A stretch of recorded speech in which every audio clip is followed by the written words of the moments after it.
Salam sigap dan shalom.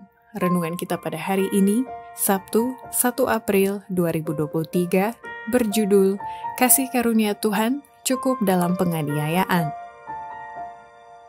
Ayat intinya terdapat di dalam 2 Korintus 12 ayat 9. Tetapi jawab Tuhan kepadaku, cukuplah kasih karuniaku bagimu, sebab justru dalam kelemahanlah kuasaku menjadi sempurna. Sebab itu, terlebih suka aku bermegah atas kelemahanku, supaya kuasa Kristus turun menaungi aku.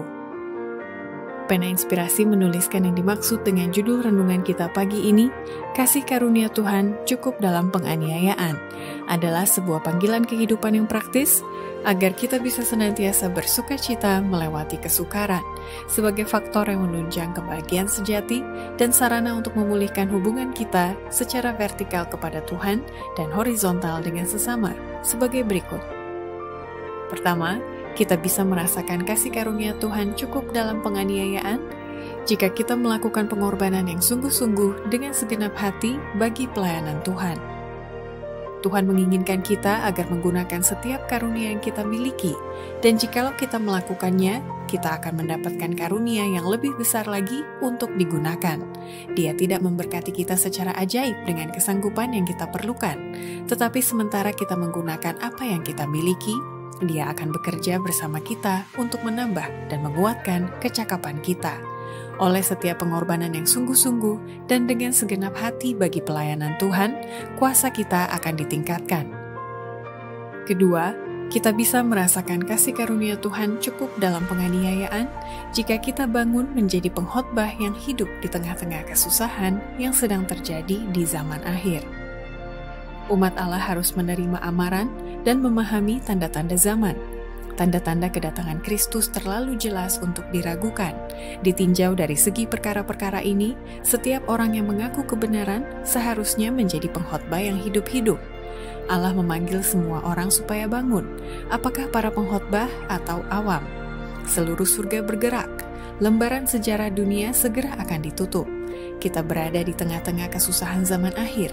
Di hadapan kita terdapat kesusahan yang lebih besar, namun kita tidak bangun. Kurang kegiatan dan kesungguh-sungguhan dalam pekerjaan Allah adalah menakutkan. Kelenjar yang membawa maut ini adalah dari setan. Ketiga, kita bisa merasakan kasih karunia Tuhan cukup dalam penganiayaan jika kita tetap bertahan berdiri teguh demi Dia yang adalah Allah dari segala Allah. Waktunya akan tiba apabila umat Allah akan merasakan tangan penganiayaan karena mereka memelihara hari ketujuh yang kudus. Tetapi umat Allah akan berdiri teguh demi Dia. Tuhan akan bertindak demi mereka dengan menunjukkan dengan jelas bahwa Dialah Allah dari segala Allah.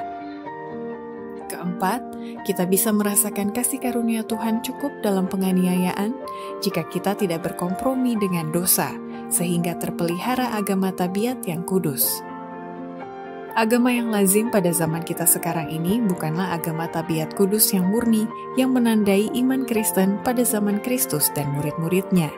Itu disebabkan karena roh berkompromi dengan dosa, karena kebenaran agung firman Allah dianggap berbeda, karena begitu sedikit kesalehan yang vital di dalam gereja, sehingga kekristenan begitu populer dengan dunia ini.